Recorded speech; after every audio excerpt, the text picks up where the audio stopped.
Hello fellow modelers, Bruce here. Those of you who have been following my videos know I just recently finished up some work in creating both a waterfall and a stream, and you can see those right above my right shoulder here.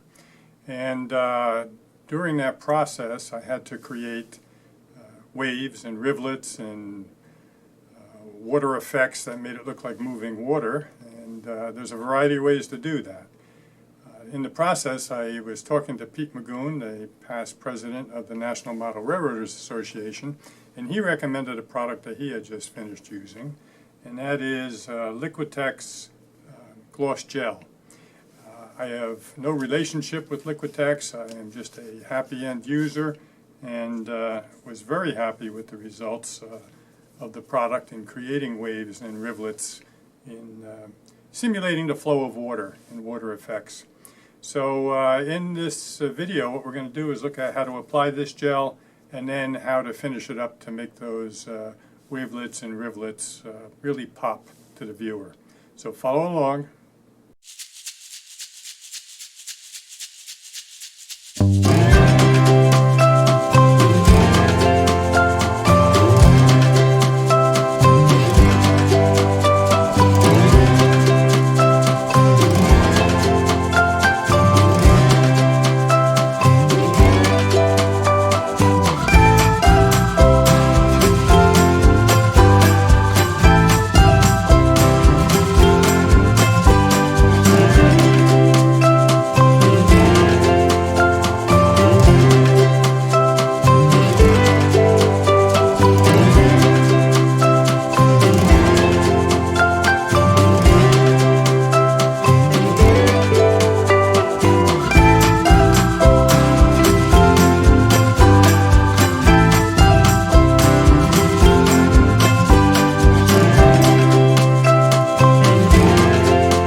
I have added three-dimensional ripples to the water effects, both on the top of the falls, the face of the falls, and down in the stream bed itself to form ripples using Liquitex Gloss Gel.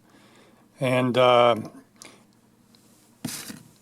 the fingertip, I can feel all those ripples, but to the eyes, unless you get the light just in the right position, it's hard to see. So that's what we're going to attack today. We're going to be somewhat dry brushing just the tips of the those waves or those ripples that I've put in on top of the water, on the face of the falls, on top of the falls, and down here in the stream bed. And we're just going to try to get a white froth using paint just on the top of those ripples. So this is an exercise in patience, because if you lose your patience and either leave too much paint on the paintbrush or start going too fast and pushing too hard, you're going to get that white paint, whatever you decide to use, in places where you don't want it. You just want it on the top of those ripples. The color I'm going to use is a folk art paint, an old-timer by far. It's been in my family. First my mother used it when she was painting, and then I grabbed it after her passing. It's folk art icy white. I think it's discontinued, but it is just the perfect icy color or frothy color. It's really a white with just a very small tinge of blue, and very effective for this purpose. To do this, you want a fairly stiff brush. You don't want a soft brush that's going to go sinking down into the valleys between your ripples. And you're going to want to put some paint on, but not a heck of a lot. And then, using a paper towel or a cloth, get rid of almost all of it. Because if you have too much paint on there, it is not going to just stay on top of your ripples. And then you come across the top of the ripples, you're holding it almost horizontal here. What you don't want to have happen is it fall down into the valley and paint the lower aspects of the water. It's always dangerous when I try to use my left hand because it's pretty much useless. Some people are very lucky to have good control over both hands with projects like this. Me, not so much. Okay. Now I'm going to just take a pause here a second and show you the effect that I've achieved on those ripples on top of the falls now.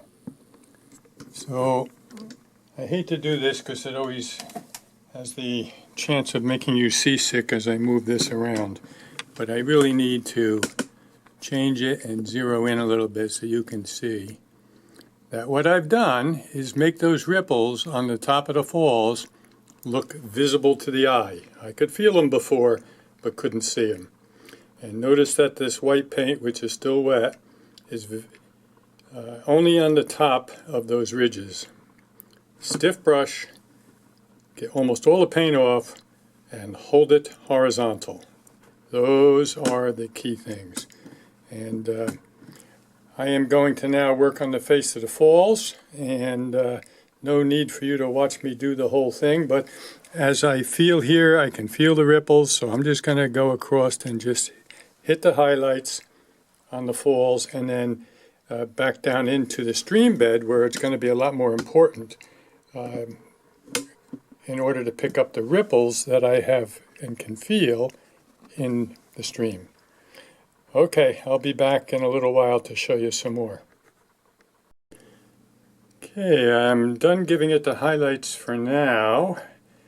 You can always go back and add a little bit more if you decide after living with it for a little bit that you want to do that.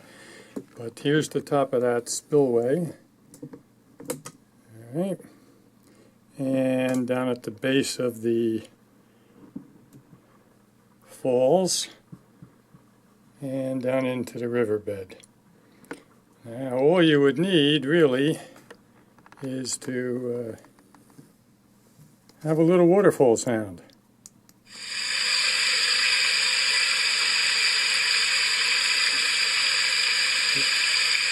For those of you who have followed a lot of my videos, you know I did one on adding sound inexpensively to your diorama or layout, and this is one of those sound systems with just a waterfall and stream noises.